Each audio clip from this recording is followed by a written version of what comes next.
Hi hello welcome back to my channel. എല്ലാവർക്കും സുഖമാണെന്ന് വിചാരിക്കുന്നു.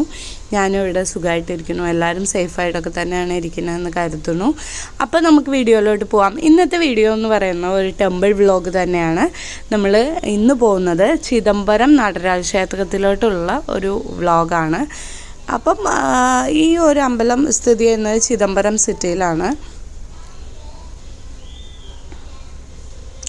അപ്പം നിങ്ങളാ കാണുന്ന ബ്ലൂ കളറിലെ വലിയ ഗോപുരം ചിദംബരം നടരാജ ക്ഷേത്രത്തിൻ്റെ ഗോപുരമാണ്. ഈ ഒരു നടരാജ ക്ഷേത്രത്തിന് തിള്ളൈ നടരാജ ടെമ്പിൾ എന്ന് പറഞ്ഞിട്ട് ഇനിയൊരു പേരുകൂടിയുണ്ട്.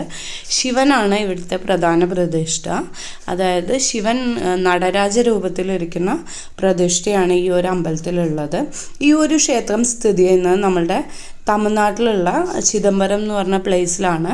ഏകദേശം ഒരു ജോഗ്രഫിക്കൽ ഏരിയ പറയുവാണെങ്കിൽ നമ്മൾ പോണ്ടിച്ചേരിയിൽ നിന്ന് സൗത്തിലോട്ട് ഒരു 78 കിലോമീറ്റേഴ്സും ചെന്നൈയിൽ നിന്ന് ഒരു 235 കിലോമീറ്ററും ഉള്ള ദൂരത്തിലാണ് ആക്ച്വലി ചിദംബരം നടരാജ ക്ഷേത്രം വന്നിട്ട് സ്ഥിതി ചെയ്യുന്നത്.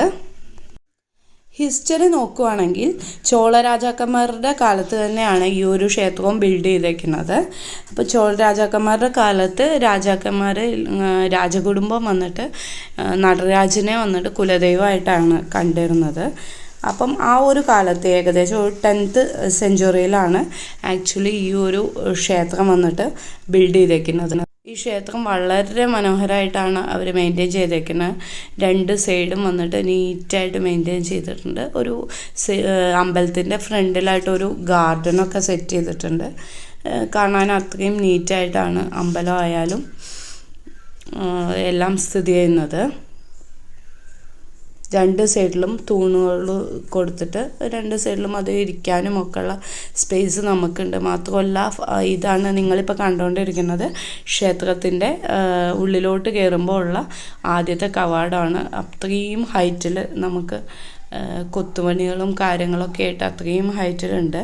മെയിനായിട്ട് ഇവിടെയുള്ള എല്ലാ കൊത്തുപണികളും വന്നിട്ട് നടരാജ വിഗ്രഹത്തിൻ്റെ പല പല പൊസിഷൻസും ഉണ്ട്. ഈ ക്ഷേത്രത്തിന് പൊതുവായിട്ട് 5 സഭകളാണുള്ളത്. കനകസഭ, രാജസഭ, സിറ്റി സഭ, ദേവസഭ, നൃത്തസഭ എന്നിങ്ങനെ 5 സഭകളാണ് ഈ ഒരു ക്ഷേത്രത്തിനുള്ളത്. ക്ഷേത്ര ചുവരുകളിൽ ഭരതമുനിയുടെ നാട്യശാസ്ത്രത്തിലെ 108 കർണങ്ങൾ വന്നിട്ട് അവർ ആലേഖനം ചെയ്തിട്ടുണ്ട്. നമ്മൾ ക്ലാസിക്കൽ ഡാൻസ് ആയിട്ടുള്ള ഭരതനാട്യത്തിൻ്റെ ഒരു ബേസ് എന്ന് പറയുന്നത് ഈ 108 പൊസിഷൻസ് ആണെന്നാണ് പറയപ്പെടുന്നത്. നിങ്ങളിപ്പോൾ കണ്ടുകൊണ്ടിരിക്കുന്ന ഈ ഒരു കല്ലിൽ കൊത്തുപണി എടുത്തിട്ടുള്ളത് വന്നിട്ട് ഒരൊറ്റ കല്ല് ചെയ്തെടുത്തതാണെന്നാണ് അമ്പലത്തിൻ്റെ ഹിസ്റ്ററിയിൽ പറയുന്നത്.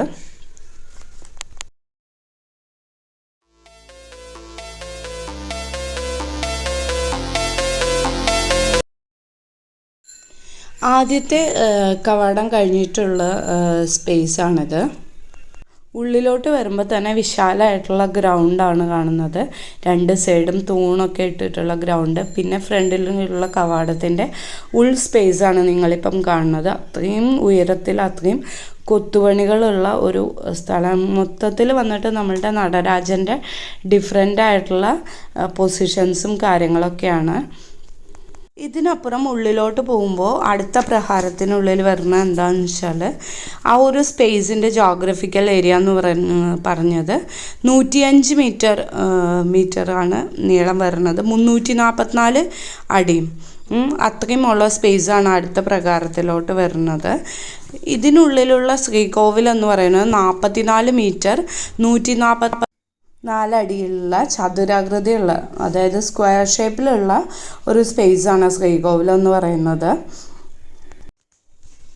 ഇവിടെ ഞാൻ മുമ്പ് പറഞ്ഞ പോലെ തന്നെ ശിവലിംഗ പ്രതിഷ്ഠയല്ല ഉള്ളത്. ശിവൻ്റെ നടരാജ രൂപത്തിലുള്ള പ്രതിമയാണ് പ്രതിഷ്ഠ.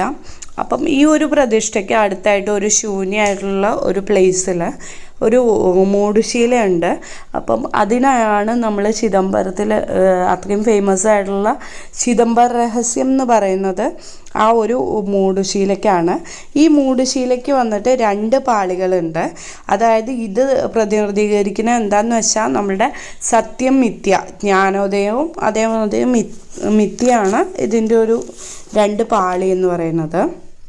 അപ്പോൾ അടുത്ത പ്രകാരത്തിനുള്ളിലുള്ളതാണ് ശ്രീകോവിലും പ്രതിഷ്ഠകളും ചിദംബര രഹസ്യമൊക്കെ അടുത്ത കവാടത്തിനുള്ളിലുള്ളതാണ്. നമ്മളെ അവിടെ ഷൂട്ട് ചെയ്യാനായിട്ട് പറ്റില്ല. നമുക്ക് എല്ലാവരും നേരിട്ട് വന്നിട്ട് ഈ അമ്പലം വിസിറ്റ് ചെയ്യാം.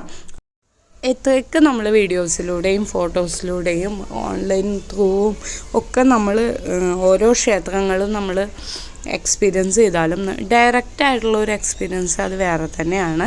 അപ്പം എല്ലാവരും നല്ലൊരു അനുഭവമായിരുന്നു ഇത്. അപ്പോൾ എല്ലാവരും ഈ ക്ഷേത്രം വിസിറ്റ് ചെയ്യുക. അപ്പം ഈ ഒരു നടരാജ ക്ഷേത്രത്തിൻ്റെ ചിദംബരം നടരാജ ക്ഷേത്രത്തിൻ്റെ ഒരു വ്ളോഗ് ഇത്രയൊക്കെ ഉള്ളൂ. അപ്പം നിങ്ങൾക്ക് എല്ലാവർക്കും വീഡിയോ ഇഷ്ടമായെന്ന് വിചാരിക്കുന്നു.